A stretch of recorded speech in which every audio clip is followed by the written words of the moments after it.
Mga natapos na proyekto sa ilalim ng Build Better More program ni Pangulong Ferdinand R. Marcos Jr. ibinida ng DPWH Western Visayas. Si Jenel Baclay ng Radyo Pilipinas Iloilo sa Balitang Pambansa. Umabot na sa 78.30 kilometers na farm-to-market road ang nakumpleto ng Department of Public Works and Highways o DPWH Region 6 mula noong 2022 hanggang nitong 2024 sa Western Visayas. Habang ang mga napagawang kalsada ng kagawaran pumalo na sa 218.2 kilometers at 122 kilometers ang sinailalim sa rehabilitasyon. Nasa 1,752 units naman ng multipurpose building ang natapos ng DPWH sa buong rehiyon.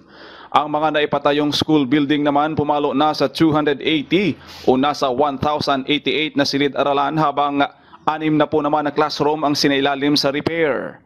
At para masolusyonan ang pagbaha, 130,053 meters na flood control projects ang naipagawa ng ahensya.